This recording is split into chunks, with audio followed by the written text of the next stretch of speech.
Today we're going to solve one of the most important problems in physics, that of a forced harmonic oscillator, one that's driven by some mechanism that's pushing things around, and in particular we're interested in a driving force that's periodic.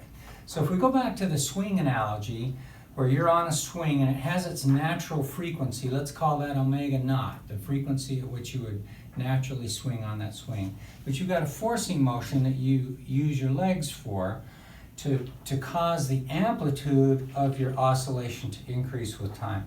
That's the problem that we're looking at, including the phenomenon of drag, of linear drag. So we're going to find a particular solution to the rewritten equation of motion for a driven damped harmonic oscillator with a periodic driving force. So this driving force is periodic. It's, we can plot f of t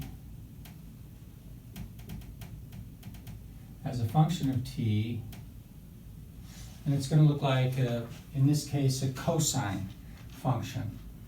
And with a so-called, omega is called the driving frequency. It's in radians per second or inverse seconds.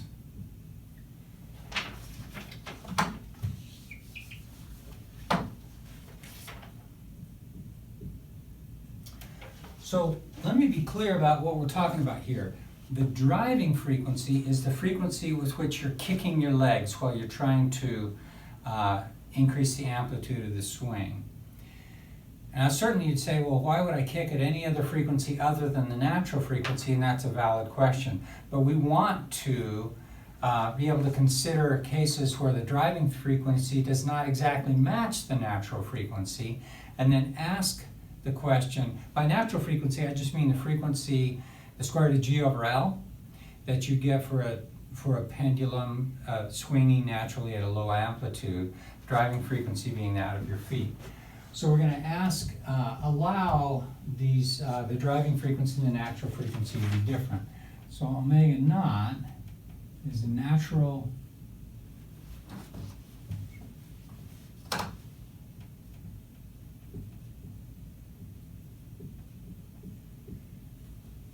frequency of the undamped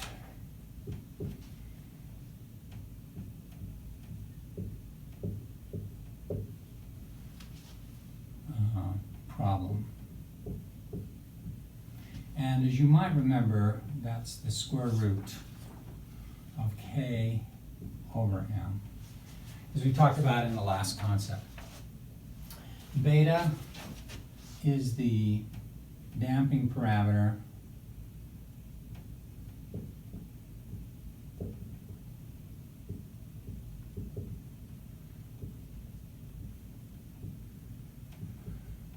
also in inverse seconds. Everything is in inverse seconds. The natural frequency, the damping constant or damping parameter. Okay, so we've, in concept 5 point,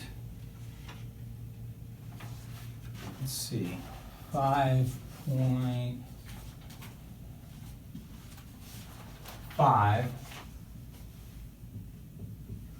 we rewrote this equation of motion.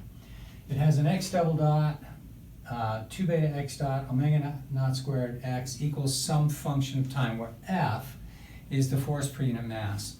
Here we're going to take a force per unit mass that has a particular form, this periodic form, and substitute that form into here. And that gives this equation here. And this is the equation that we want to solve. Let's talk about what type of equation that is. It is second order.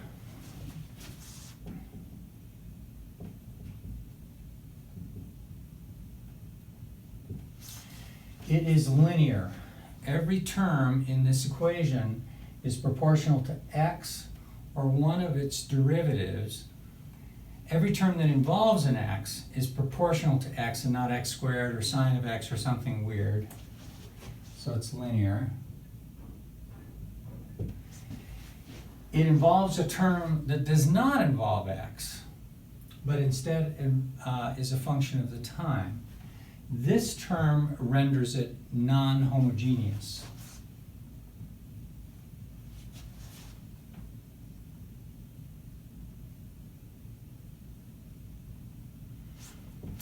This equation is ordinary because there's only one independent variable, and that is time.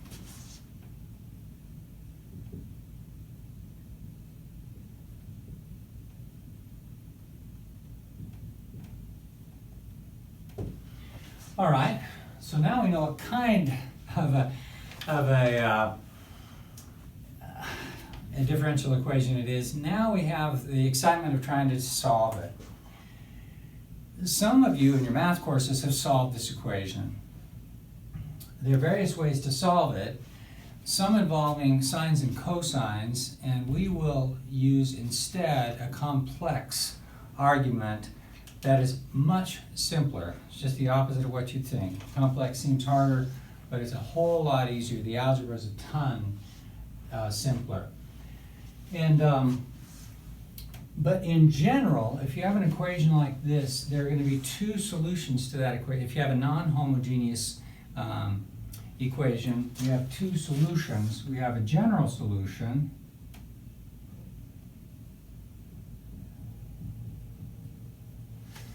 that is what you get if you set f not equal to 0.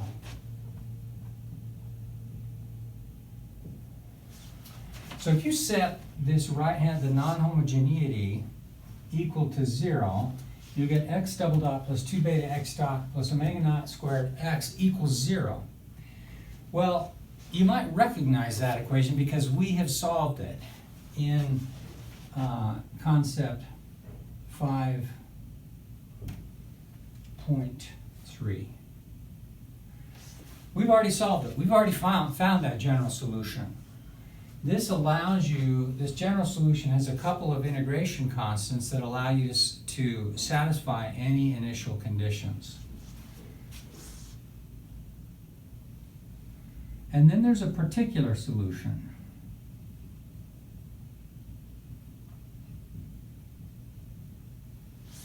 And that is what we're after in this concept. What happens with an equation like this is the general solution governs the initial transient behavior. You might remember that in concept 5.3, we always saw some kind of an exponential decay and a decay constant until it settled into whatever kind of motion it was going to be in. And so this gives the transients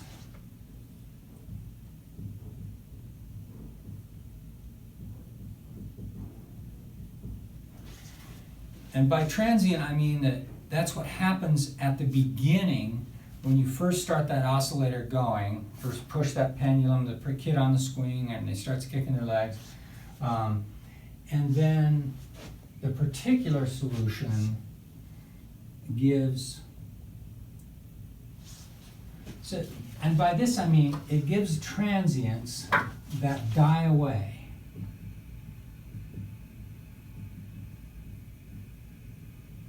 With time. And the particular solution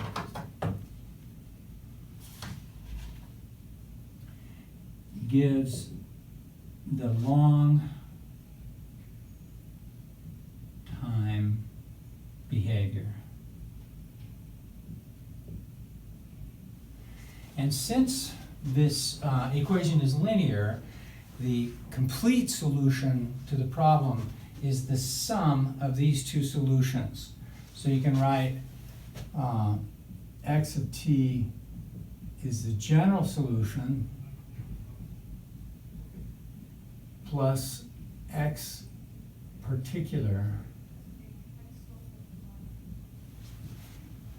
And that gives a total solution that satisfies any initial conditions. And this is this particular solution is the one that we're going to focus on in this concept because we've already solved the general problem. We did a lot of work. We looked at beta equals 0. We looked at beta less than omega naught. We looked at beta equals omega naught and beta greater than omega naught. All those different situations gave different natures of solution. Now we just want the particular solution for long times. And so to find that solution, we're going to use a trick. And it is the following. So for the particular solution, remember we've got to satisfy this guy here. We can't just set this whole thing to 0, but we've got to satisfy that. So I am going to write an equation now and have you compare that with equation 1. Let me say that z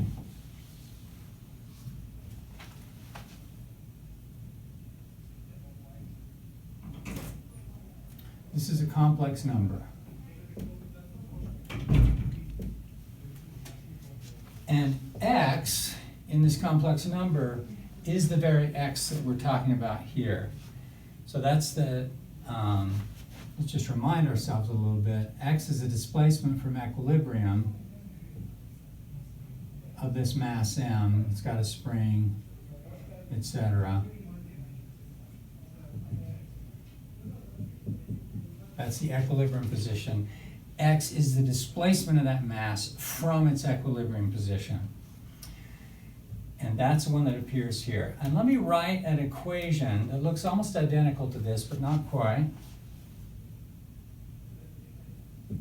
Z double dot plus 2 beta z dot plus omega naught squared z equals f naught e to the I omega t. All right, looks identical except for the right-hand side and replacing all the x's with z's. The right-hand side, I've just used e to the I omega t. And my claim, if we call this equation 2, the real part of equation 2 gives us equation 1. Let's prove that, because it's important. This is a real part of equation 2 is equation 1. Well, if z is x plus iy, then z dot is x dot plus iy dot, and z double dot is x double dot plus iy double dot. And the real part of x double dot plus iy double dot is just x double dot. So that gives the first term. Then we get 2 beta, the real part of z dot is x dot. The real part of z is x. F is already a real number. It's a force, it's the amplitude of the driving force per unit mass. So that just comes along for the ride. And the real part of e to the I omega t you can work out by writing out e to the I omega t using Euler's formula.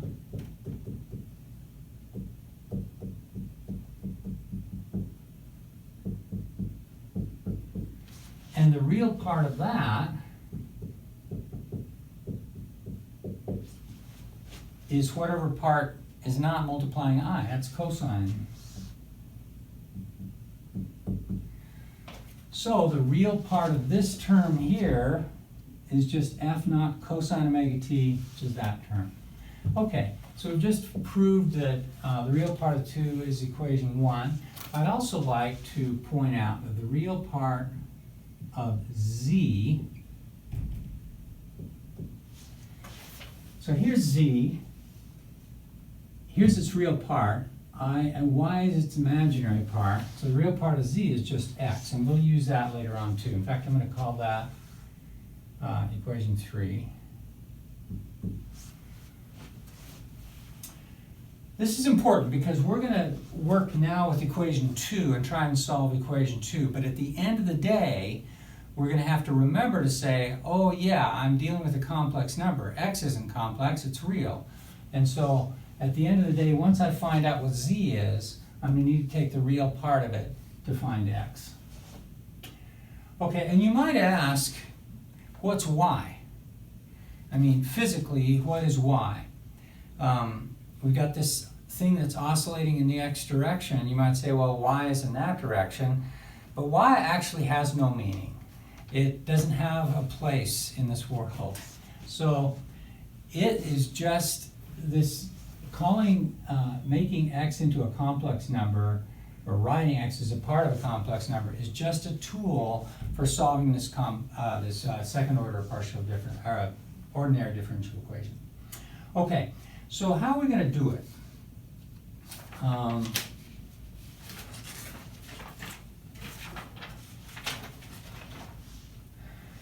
In looking at equation 2 here, we see that there's a time dependence in this term, and I'm going to have to satisfy that time dependence. So I'm going to write a solution that looks like z of t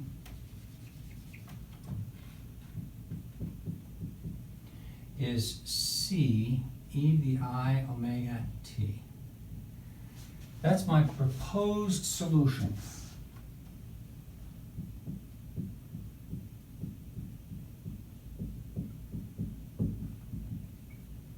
I am hoping, against hope, that that's going to work. So we call that equation 4. So we'll be referring back to that. But this solution makes good sense, because if z goes like e to the I omega t, then z dot as a function of t. Let me also say, before I find z dot, that in general, I'm going to let c be complex, and omega is still the driving frequency, and it's real.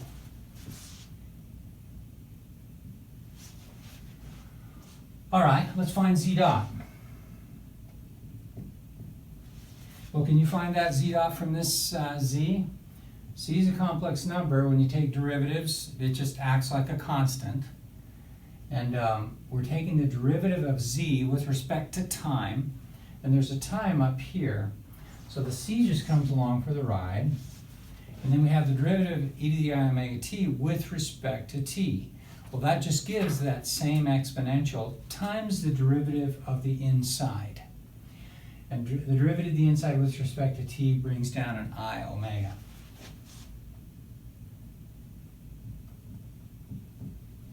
And then z double dot, no problem, we just take a derivative of this.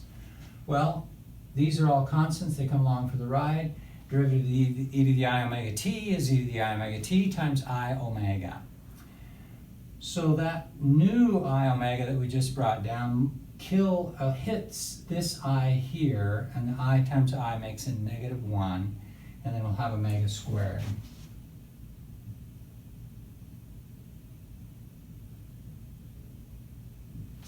That's z double dot. That's a happy day. So now I'm going to plug these equations 4, 5, and 6. Plug equations 4, 5, and 6 into equation 2. What do we get? Well, z double dot is given here by equation 6. It's minus c omega squared e to the I omega t. That's z double dot. That takes care of that term here. Then we got a 2 beta times z dot. And z dot is given here by equation 5. C I omega e to the I omega t. that takes care of this term, 2 beta z dot plus omega naught squared z. I'm going to move this to the next line so we can have room for everything else.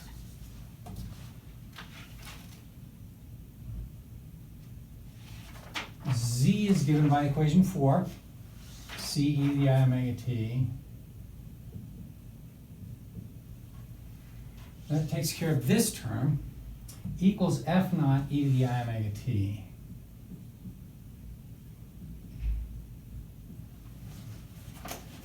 All right. What do you like about that equation? You say, I like everything about that equation. It's beautiful.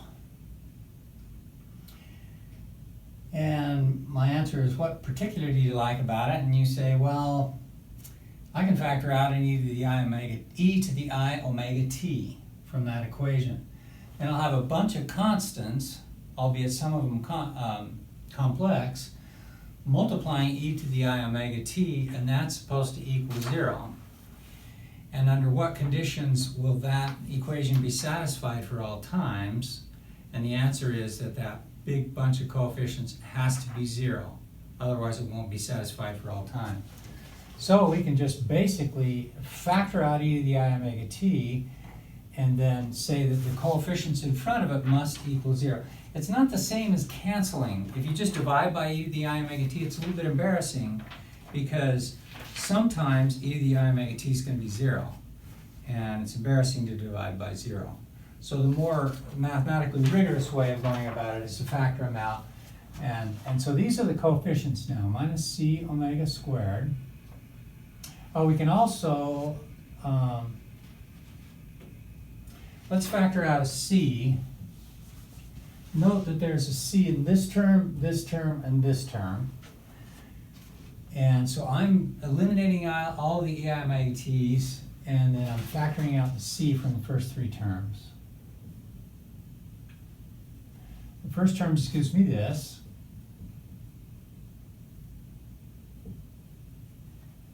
Two I beta omega from this term. I factored out the c. Plus omega naught squared equals F naught. And so we have, we've got C.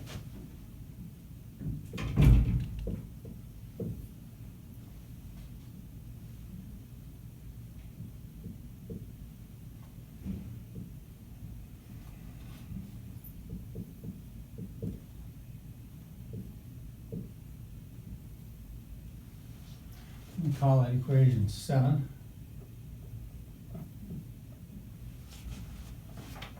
So we found C. Hallelujah.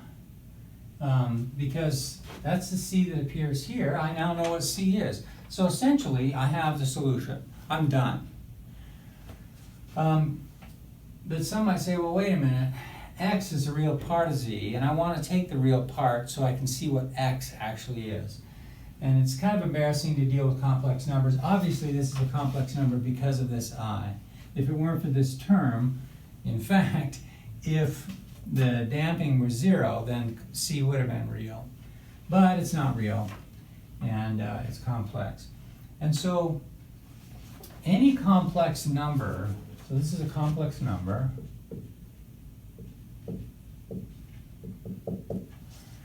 any complex number can be written, as we did one of the exercises earlier in the class. You showed different ways of writing a complex number, and one of those ways is a modulus times e to the I times some phase. So I'm going to write this in that way.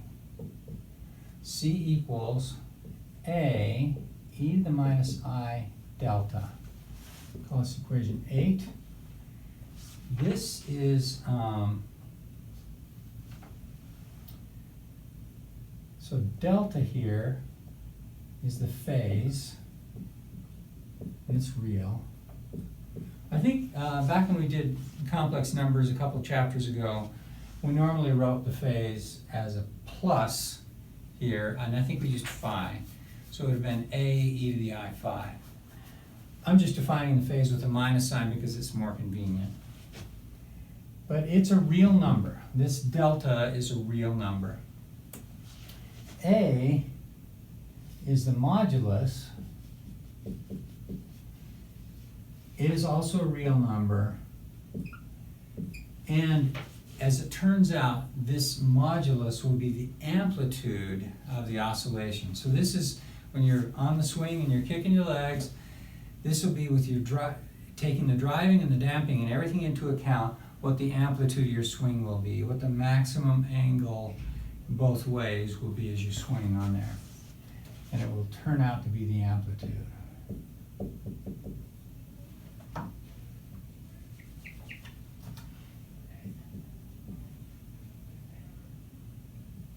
Of the motion. All right. So the rest of this, the rest of the exercise here is to figure out what A is, the amplitude, and delta, the phase. Once we have that, then we'll be able to go back and get X. All right. There's a lot of ways to do the algebra, and I played around with these different ways of doing the algebra. And the one I'm going to show you is, in my opinion, the slickest way of doing the algebra. So to find A,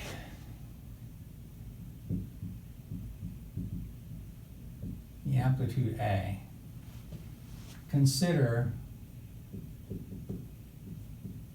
C multiplied by its complex conjugate.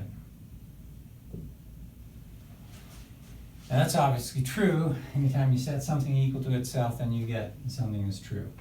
But on this side, we're going to use equation 7. And on this side, we're going to use equation 8. All right, let's look first at equation 7. C times C star. Well, C, we know what that is. It's just F naught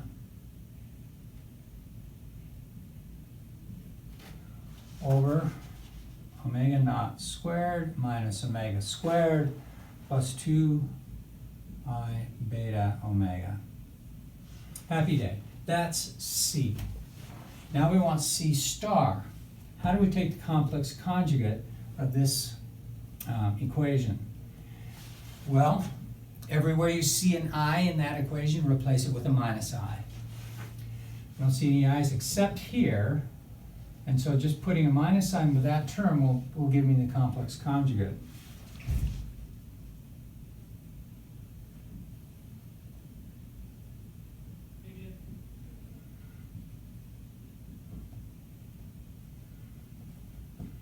Happy day. That's C complex conjugate. Now over on this side, I'm going to use equation 8 and look at C times its complex conjugate. Well, C is A e to the minus I delta. That's C. And C complex conjugate, what's that? You say, I know that. A is real, delta is real. The only place I have an imaginary is here, the I, and I replace that with a plus. So it's going to be A e to the plus I delta. Okay.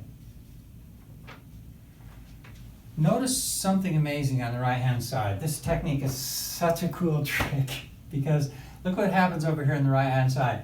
I'm trying to find A, and look what I've got over here. There's no A's here, and there are 2 A's over here. That'll give me A squared, and e to the minus I delta times e to the I delta. Well, that's the same as writing e to the minus I delta, e raised to the power, e to the minus I delta, e raised to the power minus I delta plus I delta. Those cancel, and e to the 0 is 1. So this is just A squared. So I'm going to write that in this way, A squared. Now what about the left side? F naught times F naught is F naught squared. And what do I have in the denominator? this a little bit further down so it'll be a little bit prettier.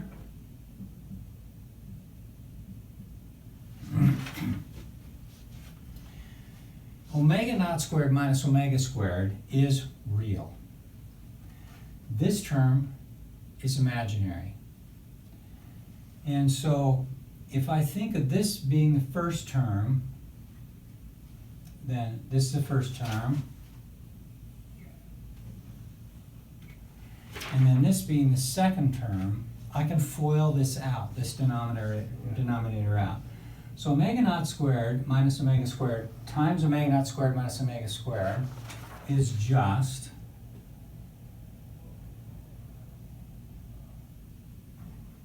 that quantity squared, that times that.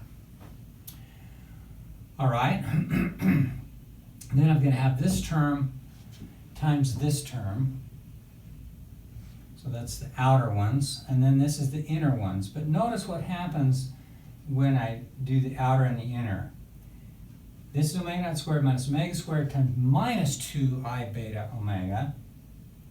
And this is going to be omega naught squared minus omega squared times plus 2I beta omega. One of them is positive, the other one's negative. They cancel each other entirely. So it's a beautiful thing. So all we have to deal with now is this term here times this term here. And what do we get?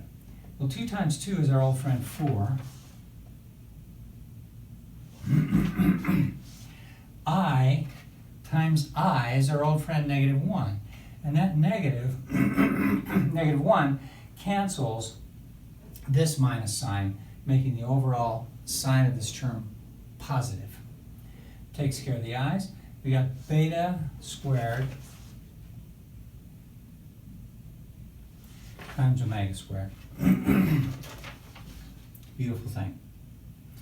So you say, well, that's a squared. And I say, well, if you want a, just take the square root of both sides. Merry Christmas.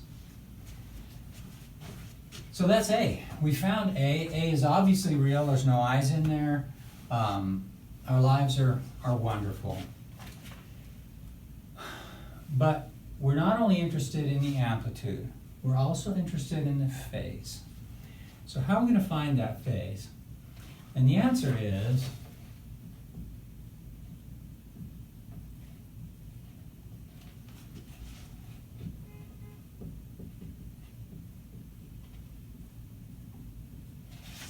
let's set C equal to C. Let's evaluate C using equation 7. And evaluate C using equation 8. All right, 7 gives me F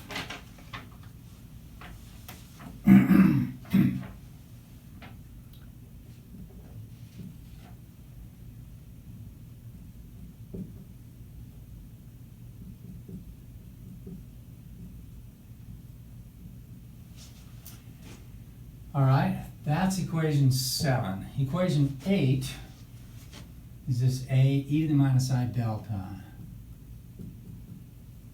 This is a fairly involved concept, no doubt about it. But it's such an amazing technique. This applies if you want any more motivation.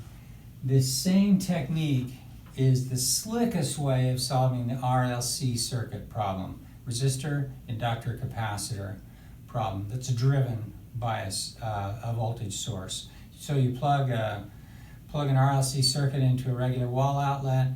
That wall outlet is your voltage, alternating current voltage source. It goes just like this. It's oscillating sinusoidally. It gives the same, in fact, the equation is just the same as this, with constants replaced by different constants. And X, in that case of the RLC circuit, X represents the current in the circuit. All right, so we're almost done because we've set C equal to C, and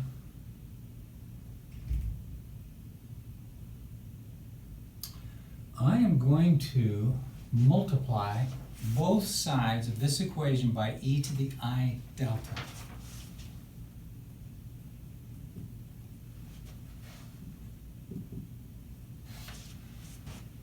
Why? Well, on the right-hand side, e to the minus I delta times e to the I delta, that's just 1.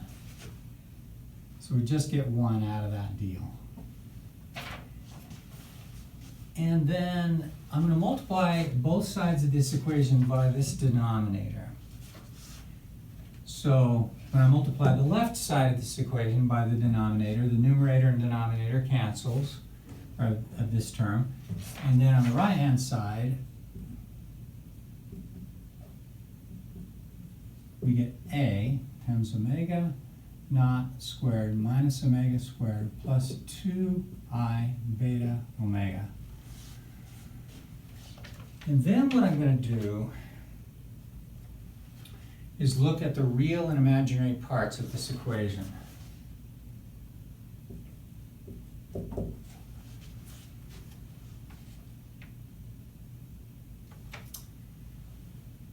What's the real part of this? F naught is a real number. What's the real part of e to the I delta? We went through this before. So the real part of e to the, instead of omega t here now, we're talking about delta. So we take the real part of that, we just get a cosine. So F naught cosine omega t. Real part of this term.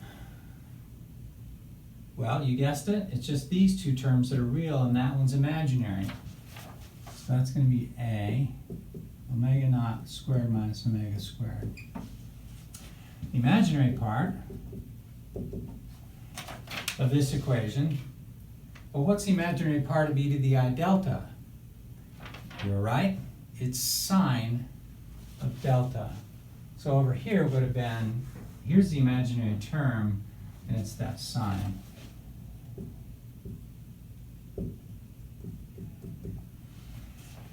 What's the imaginary part of this term, term over here, the right side? Well, this is real, and that's imaginary. So it's just going to be 2a beta omega. And now, I'm taking the real part of this, and it doesn't involve an omega t, it involves a delta in both cases.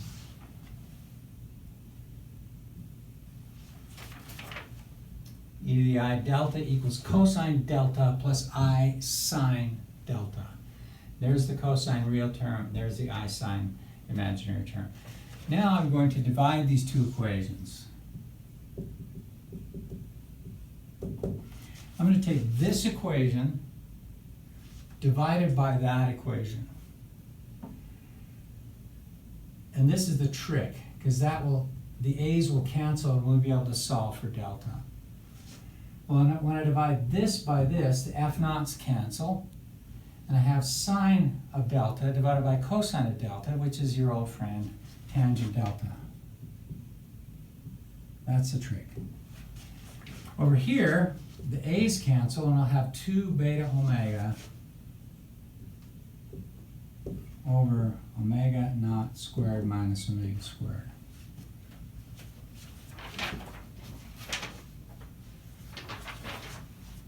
On a particular solution. So we are actually almost done.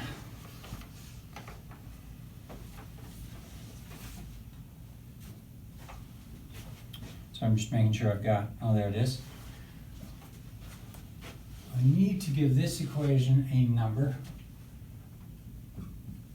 Let's call it 9. I need to call this equation, and give this equation a number. Let's call it 10. This is the phase. So we've found the phase. Delta, well, we found the tangent. If you want the phase, take the inverse tangent on both sides. In terms of the parameters given in the problem. So note that this A here, the amplitude of the motion, how far that swing is going to be swinging, depends on the amplitude of the driving force, F naught, force per unit mass, depends on the natural frequency, depends on the driving frequency, and depends on the stamping parameter. Same thing over here, except this one doesn't depend on the amplitude of the driving. But now we promised that we could find x by taking the real part of z. So that's our last little bit. So equation 3 will allow me to find x as the real part of z. Well, z is c e to the I omega t.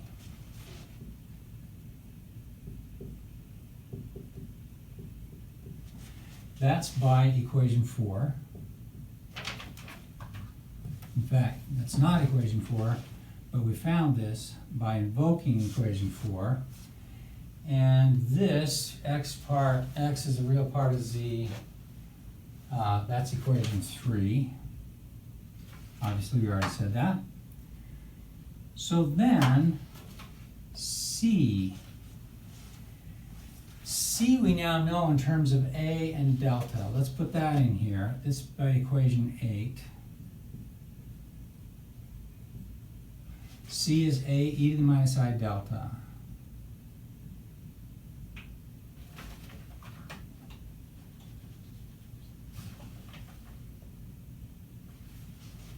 There's the C, and then we have e to the I omega t.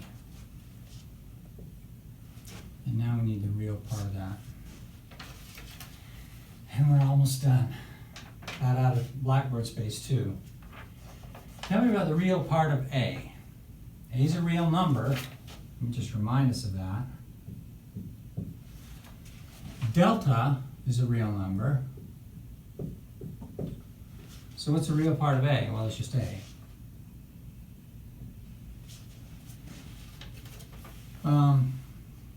You can write this as e to the I omega t minus I times delta, and then use Euler's formula to figure out what the real and imaginary parts are of that.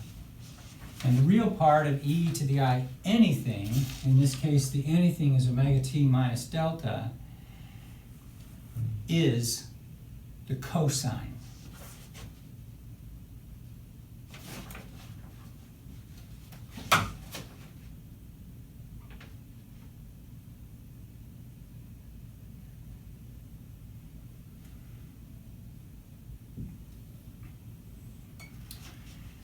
And that is a solution. That's a particular solution to the rewritten equation of motion for a driven damped. If you want the general solution, go to concept 5.3. But here we have the particular solution. And when are you going to see that particular solution? It's after you get this thing going. You started it with some initial arbitrary initial conditions. Then you let the transients decay away with time, and then the long time behavior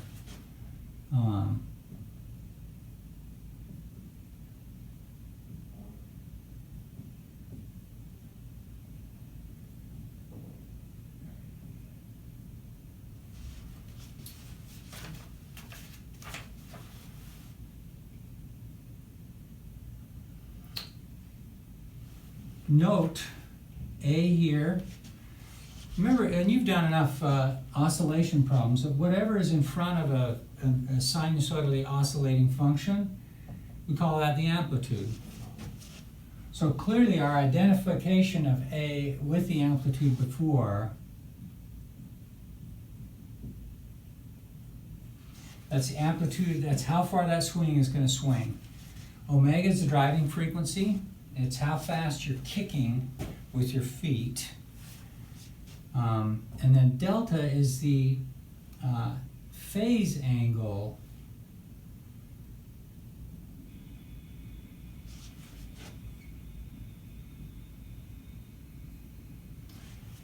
and that is the end.